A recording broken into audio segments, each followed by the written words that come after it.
गणित के गुरु की बात कर रही हूँ, जो कि अगली कड़ी में हम सबके समक्ष आएंगे और बच्चे बड़े उत्साह से उन्हें सुनेंगे। अब मैं बड़े प्यार से रजनीकांत श्रीवास्तव जी से निवेदन करूंगी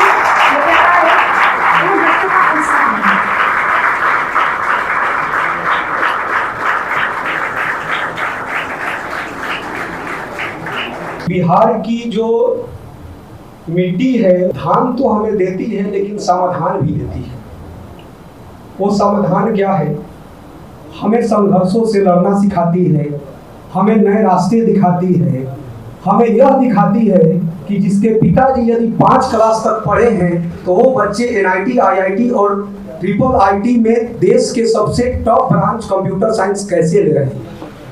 और ये तभी संभव होता है जब हम सभी एक परिवार बनकर काम करते हैं। सबसे बड़ी बात यह है, यह कहा जाता है कि जो अभागा होते हैं शायद वह अपने जीवन में कुछ कर पाएगा कि नहीं कर पाएगा, लेकिन मेरा यह मानना है कि जिसके भाग्य में कुछ नहीं होता है उसके हाथ में सब कुछ होता है। और जो अभागे होते हैं वह ईश्वर का वह भरोसेमंद इंसान होते हैं जिस पर ईश्वर को भरोसा होता है कि इसे कुछ देकर मत भेजो, यह अपनी मेहनत, काबिलियत और जुनून के बल पर सब कुछ हासिल कर देता है। और शायद यह बच्चों ने करके दिखाया है। इन बच्चों की सफलता महत्वपूर्ण है या नहीं, मैं इस बात पर चर्चा करना अधिक नहीं पसंद करूंगा, लेकिन इन सफलता के पीछे के जो रास्ते हैं, जो बैकग्राउंड है, जो उसके ताप है, इसके बारे में जानना बहुत जरूरी है, क्योंकि हम लोग उसी से प्रेरित होते हैं जो हमारे बीच का होता है, जो हमारे जैसा होता है। सबसे बड़ी बात होती है जब हम लोग बचपन में यह देखते थे कि कोई महिला केरोसिन लेने के लिए लाइन में यदि घंटों लगी है, कोई बुजुर्ग महिला, और उसके जब दर्द और पीड़ा को हम लोग देखते थे, गरीबी को देखते थे कि घंटों बाद उसको डब्बा लेकर केरोसिन लेती थी और उसके बाद पता देखते थे कि किसी के उसके पति नहीं है, और कैसे अपने बच्चे को पढ़ाने लिखाने और ऊंचाई तक पहुंचाने के लिए वो संघर्ष करती थी। तो सबसे यहाँ के उपस्थित मैं जो अभी 2025 और 26 में परीक्षा देने वाले हैं, उन बच्चों के लिए भी ये संदेश है कि जब एक सब्जी बेचने वाले के बेटे से आप प्रेरित और मोटिवेट नहीं हो पाइएगा तो आप दुनिया में किसी से मोटिवेट नहीं हो पाइएगा। तो मैं बस एक सेकंड का मैं समय लूंगा कि गिरिडीह के आशीष, जिसके पिताजी सिर्फ 8वीं क्लास तक पढ़े हुए हैं और वो खुद सब्जी बेचते हैं, यदि कहीं भी होंगे तो खड़ा हो जाएंगे और आशीष भी बस खड़े हो जाएंगे। देख सकते हैं आप लोग, आज हम लोग सभी लोग बच्चे और शिक्षक एक जैसे कपड़े पहने हैं, लेकिन ये 2028 आते आते पिताजी के भी पहनावे बदलेंगे। ये रिजल्ट बताता है कि IIT, NIT और IIIT में देश के ऊपर से भी जो CS ब्रांच ले रहे हैं, 13 लाख बच्चे बैठ रहे हैं, 12,50,000 जो बच्चे हैं वो बैक टू पवेलियन जा रहे हैं। उसके बाद यदि सबके आंकड़े में यदि कंप्यूटर साइंस की बात किया जाए तो आप समझ सकते हैं कि 0.57% भारत सरकार का जो है, इन तीनों का CS ब्रांच का बस यही आंकड़ा है। 14 में से 10 बच्चे जो हैं कंप्यूटर साइंस ही ले रहे हैं।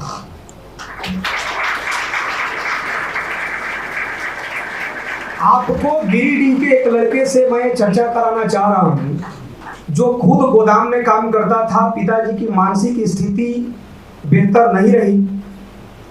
वो लड़का खुद से ई-रिक्शा चलाया और अभी वर्तमान में उसका छोटा भाई ई-रिक्शा चला रहा है, क्योंकि वो यहाँ पढ़ने आ गया था। तो मैं चाहूंगा कि अंशु कुमार राय जी को भी आप सभी का आशीर्वाद मिले।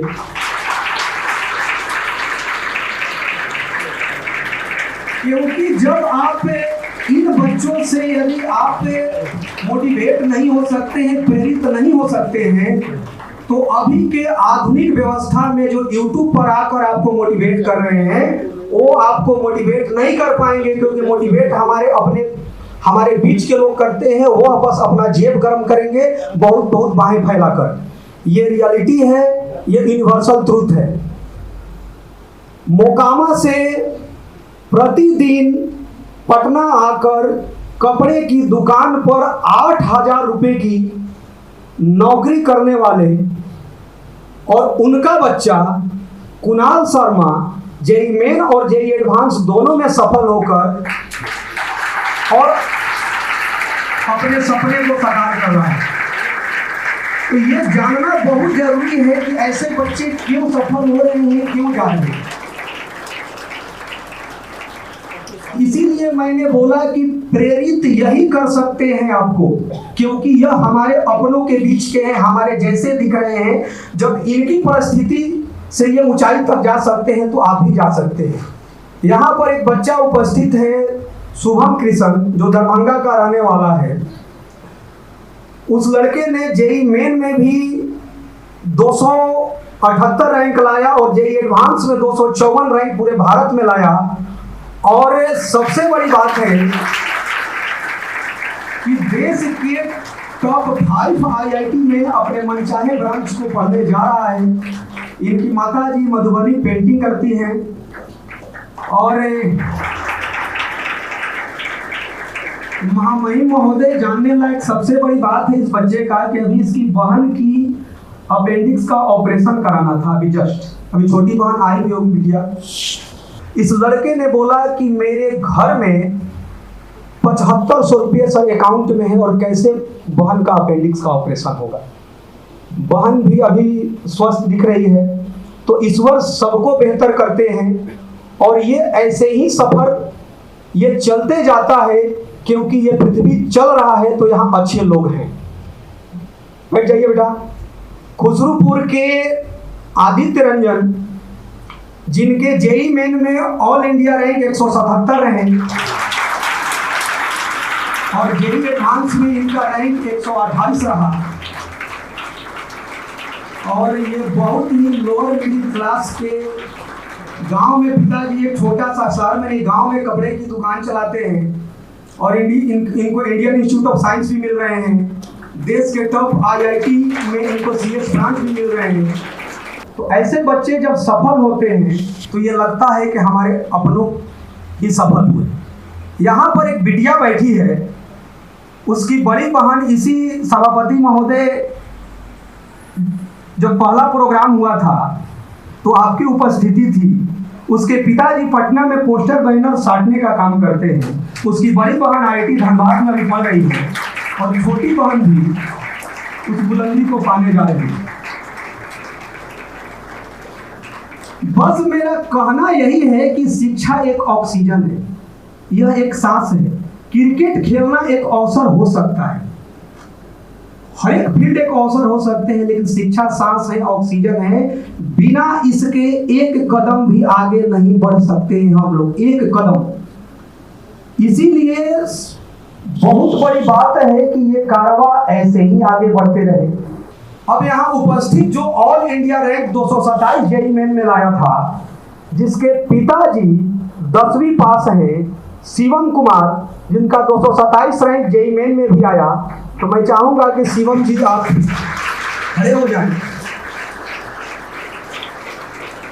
बस मैं अंत में यही कहना चाहूंगा इन बच्चों के लिए कि हम लोग जिस जेनरेशन में जन्म लिए हैं, उस जेनरेशन में जब हम लोग जन्म लिए हैं तो यहाँ केवल वायुमंडल का दबाव नहीं है, क्योंकि ये बच्चे जो है 2 साल बिना मोबाइल के रहे हैं, इसीलिए रिजल्ट हुआ है।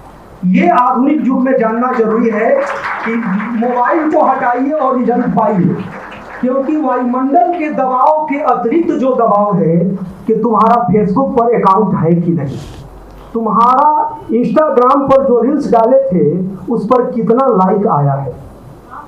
उसके बाद ये होता है कि जो तुमने कपड़ा पहना है उस पर चिट्ठी किसका लगा हुआ है, जो तुमने जूता पहना है वो रिबॉक का है कि बाटा का है, जो तुमने चश्मा पहना है उसकी किस कंपनी का है। बस इन्हीं सब चीजों से ये बच्चे दूर रहे। इन सब के बीच में कोई यह कह रहा है कि पढ़ना बहुत जरूरी है। सोशल मीडिया एक जहर है, ये 2-4 साल तक आप लोग छोड़ दीजिए, देख लीजिएगा कि दुनिया की कोई ताकत आपको इस बुलंदी तक पहुंचने से कोई नहीं रोक सकता है। और माता पिता से मैं हाथ जोड़कर आग्रह करूंगा कि ये रिजल्ट इसलिए इम्पोर्टेंट है क्योंकि किसी के पिताजी 5 क्लास तक पढ़े हैं, किसी के पिताजी 6 क्लास तक पढ़े हैं। यहाँ पर एक मोकामा की बिटिया विशाखा है और मैं चाहूंगा कि उनके पिताजी खड़े हो जाओ। 5 क्लास तक उनकी पढ़ाई है, 5 क्लास तक वो पढ़े हुए हैं। जेईई मेन क्वालिफाई की, जेईई एडवांस क्वालिफाई की। जब पिता 5 क्लास तक पढ़े हुए हैं और बेटी इतनी गौरवान्वित कर रही है तो ऐसे ही राष्ट्र निर्माण होता है कि यही राष्ट्र निर्माण एक दिन विश्व गुरु हमें बनाएगा। बस मैं अंत में बस यही कहूंगा, हमारे महामहिम को मुझे तो पहली बार मुलाकात हुआ, लेकिन जब भी कार्यक्रम होता है तो मैं कहीं ना कहीं से लाइव सुन लेता हूँ। रियल में इनको सुनना एक बहुत ही सुखद और प्रेरणादायक है क्योंकि इतनी हाईली एजुकेटेड और इनका जो शब्दों का चयन होता है वो इतनी दिल की गहराइयों को छूता है। तो ये हम लोगों के लिए एक मौका है और मैं आपको सर कोटि कोटि प्रणाम करता हूं कि हमें ये मौका मिला। बस दुआ बनकर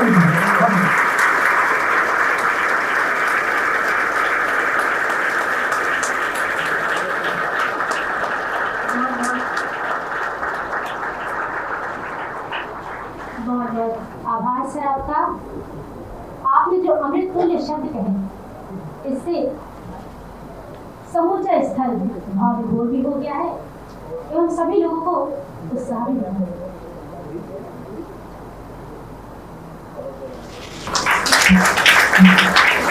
जैसे कि रजनीकांत जी बोल रहे थे, मैं उनको बहुत ही ठीक ढंग से सुन रहा था कि वो क्या कह रहे हैं, क्या बता रहे हैं। तो सामने हमारे सामने एक डॉक्यूमेंट्री रख रहे थे। उस डॉक्यूमेंट्री के यहाँ मेरा मन पुनः पुनः आकर्षित हो रहा था। और वो डॉक्यूमेंट्री क्या थी, वो चित्र क्या था? वो चित्र था कि जो बच्चे अभिभावक सभी यहाँ खड़े रहकर हमको हमारे लिए मार्गदर्शन कर रहे थे। और जब भी रजनीकांत जी हमारे यहाँ बीच नाम लेते थे बच्चों का, तब दिखाई देता था कि ये बच्चे हैं, उनके अभिभावक हैं, उनके चित्र हमारे सामने हैं। मैं हमेशा ऐसा मानता हूँ कि हर कार्यक्रम का एक कुछ ना कुछ उद्देश्य होता है, उसका एक हेतु होता है और उस कार्यक्रम से हम एक संदेश लेकर जाना चाहते हैं। वह संदेश उनसे मिलता है कि जो यहाँ बच्चे खड़े हो रहे थे, उन बच्चों के कारण हमको संदेश मिलता है। और मेरा हमेशा ऐसा मानना है कि ये जो बच्चे हैं ये हमारे प्रेरणा स्थान है, मेरे लिए भी प्रेरणा स्थान है।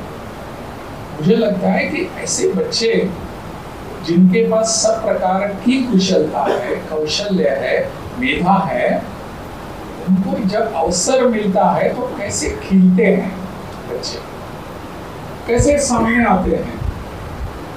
और इसलिए ये हमारे बच्चे हमारे इस प्रदेश की, केवल इस प्रदेश की नहीं, पूरे देश की संपत्ति है, पूंजी है। इन बच्चों के कारण ही यहाँ एक उल्लेख हुआ ना, विश्व गुरु का अपना देश बनना चाहता है। प्रधानमंत्री ने हमारे सामने जो एक सपना रखा है विकसित भारत का, ऐसे पूरा हो सकता है इन बच्चों के कारण। ये बच्चे जब बाहर जाएंगे, IIIT हो, NIT हो, जेईई के एग्जाम हो या और कौन सी हो, सबसे IIT वगैरह सबसे बाहर जब जाएंगे तब अपनी प्रतिभा सबके समाज के सामने रखेंगे, उनकी कुशलता समाज के सामने आ जाएगी। तब जाकर सब लोगों को पता चलेगा कि ये वो बच्चे हैं। और जिन बच्चों को अवसर देने वाले व्यक्ति भी यहाँ हैं। ऐसा अवसर देना एक सामान्य साधारण काम नहीं होता।